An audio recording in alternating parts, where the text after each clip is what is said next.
Bonjour à tous et bienvenue sur Histodote. Vous êtes sans doute en train de peaufiner les derniers préparatifs de votre réveillon du Nouvel An. Et qui dit réveillon, dit bien sûr repas de fête. Alors, pour vous donner un avant-goût de ce moment gourmand, je vous invite à remonter le temps avec des anecdotes sur certains plats typiques de la gastronomie française. Entre légende et vérité, bon appétit!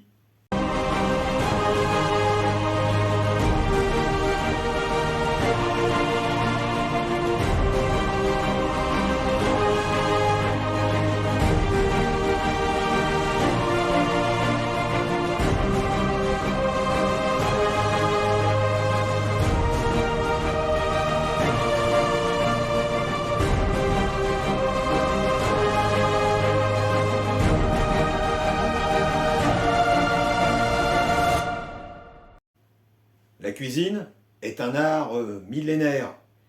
Savez-vous qu'en Mésopotamie, on a retrouvé des tablettes à l'écriture cunéiforme avec des recettes cuisinées vers 1700 avant Jésus-Christ, c'est-à-dire les plus anciennes connues à ce jour.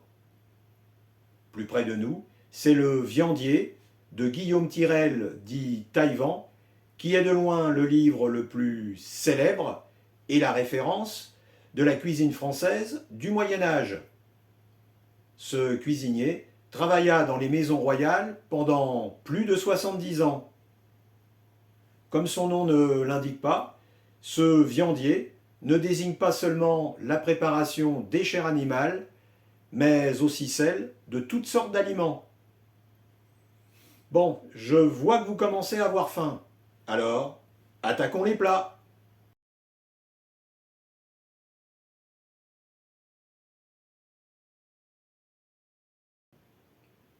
Le mot latin gallus signifie à la fois gaulois et coq.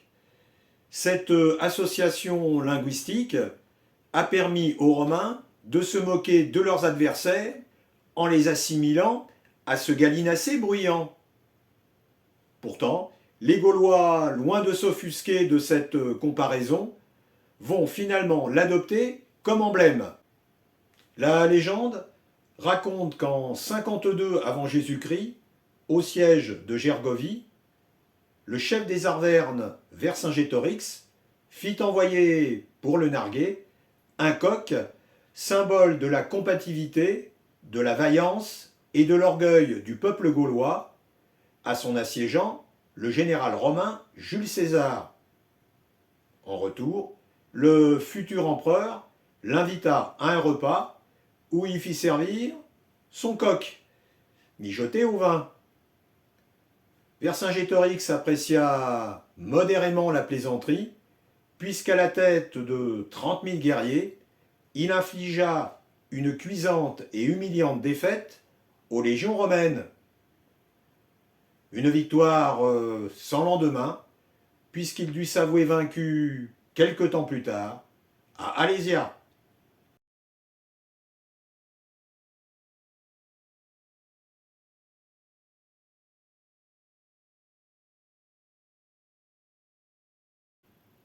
Nous sommes à Castelnaudary, au XIVe siècle, en pleine guerre de Cent Ans. Le combat fait rage dans la ville assiégée par les Anglais. Les soldats sont à bout de force, menacés par la famine et par la prise totale de la ville par les envahisseurs. Pour leur venir en aide et sauver leur cité, les habitants mettent en commun toutes les vivres qu'il leur reste pour nourrir les soldats. Morceaux de viande diverses, lard, saucisses, fèves furent mis à mijoter et servis dans une jatte appelée cassole. Ce ragoût les aurait tellement revigorés qu'ils auraient réussi à chasser les Anglais de la ville et même à libérer le Lauragais.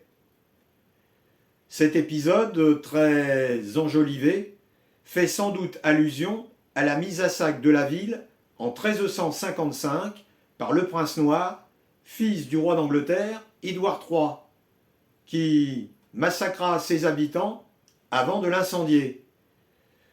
le cassoulet ne put malheureusement leur venir en aide.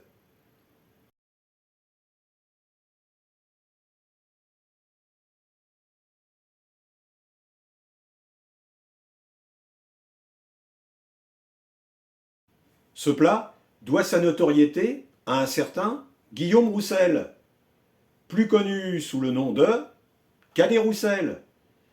Oui, oui, celui de la chanson enfantine.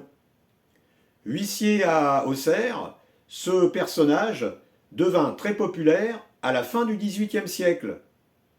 L'aspect curieux de sa maison, son caractère jovial, son côté bon vivant mais aussi excentrique, le rendent sympathique aux yeux de ses concitoyens. Fervent révolutionnaire, il n'est donc pas surprenant que Gaspard de Chenu se soit inspiré de lui pour écrire sa chanson, qui, prenant exemple sur la Marseillaise, deviendra célèbre grâce aux volontaires de Lyon. Mais revenons à nos œufs. L'histoire raconte que c'est en 1793, lors d'une invitation de son ami Bruat, ébéniste à Auxerre, qui s'enticha des œufs en meurette préparés à la perfection par l'épouse de son ami. Il en fit une telle publicité, et le bouche à oreille aidant, cette recette devint un classique de la gastronomie bourguignonne. Un plat simple qui n'avait pourtant rien de révolutionnaire.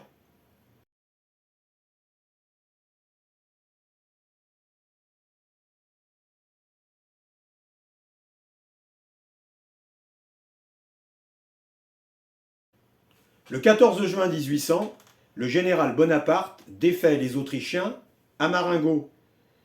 Cette victoire réveille les estomacs de Napoléon et de ses généraux. Mais son cuisinier, Dunant, ne dispose que de peu de produits, car les fourgons de ravitaillement sont éloignés et les cuisines détruites. Il décide alors d'utiliser tous les produits qui lui tombent sous la main. Poulet, tomates, vin blanc, cognac, œufs, écrevisses, pain, ail et persil. J'espère que j'ai rien oublié. Il fait sauter le tout à l'huile d'olive et donne ainsi naissance au plat de la victoire. Napoléon a adoré et a demandé à Dunant de lui servir ce plat après chacune de ses batailles. Au fil du temps, le cuisinier en chef remplace le poulet par du veau, les écrevisses par des champignons et les œufs frits par des oignons glacés.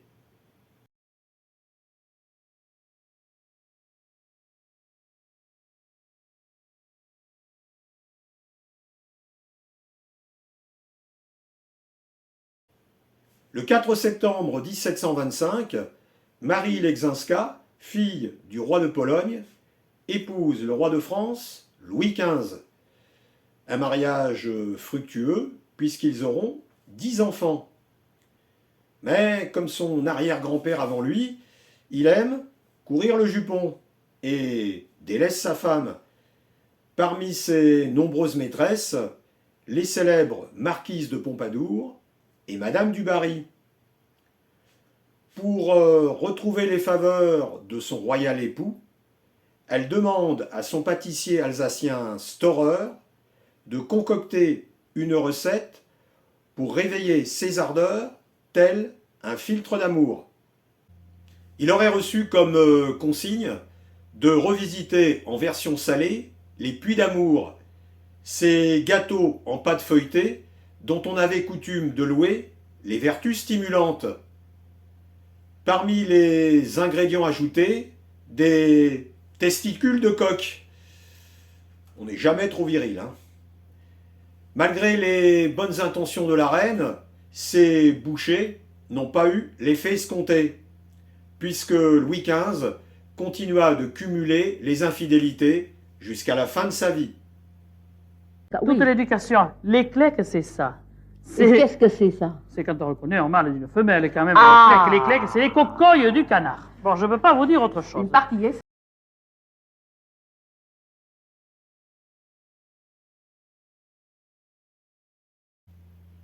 C'est en étant prisonnier en Prusse, pendant la guerre de 7 ans, qu'Antoine Parmentier, pharmacien et scientifique, découvre les valeurs nutritives de la pomme de terre.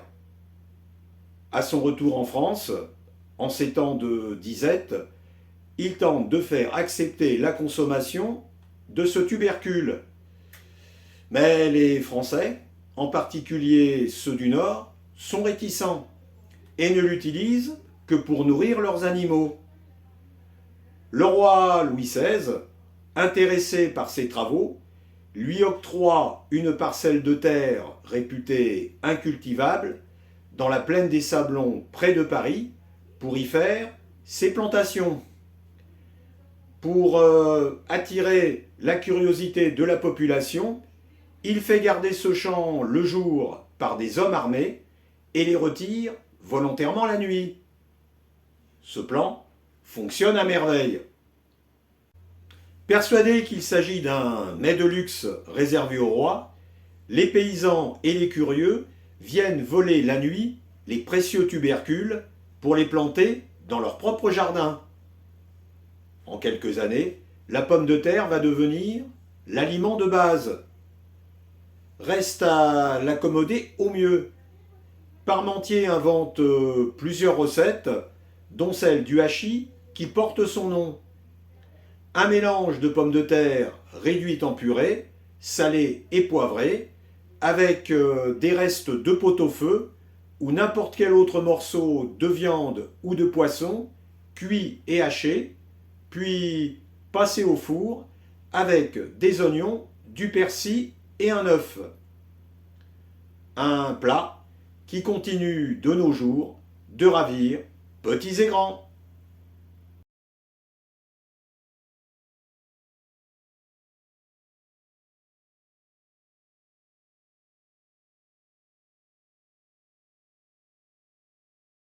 Dernier plat de notre menu, la poule au pot, à jamais associée au bon roi Henri IV. Dans les campagnes, à la fin du XVIe siècle, la disette était monnaie courante, causée par les destructions des guerres de religion. Henri IV, conscient des malheurs de son peuple, aurait prononcé cette phrase célèbre lors d'une discussion avec le duc de Savoie.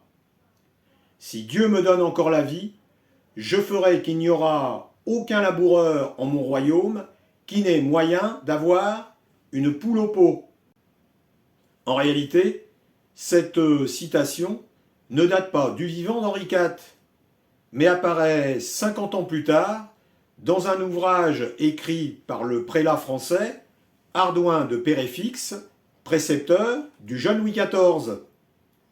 Son but pédagogique est d'inculquer au futur souverain cette bonté et cette proximité avec le peuple dont avait fait preuve son grand-père.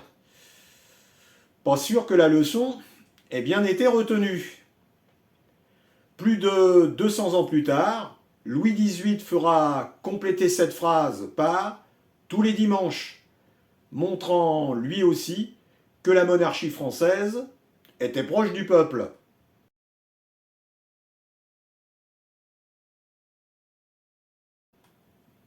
Voilà, j'espère vous avoir mis l'eau à la bouche. Merci à vous de m'avoir suivi et merci de votre fidélité puisque Histodot fêtera ses 5 ans en janvier. Bon réveillon, bonne année et en 2026, continuons l'histoire. Salut!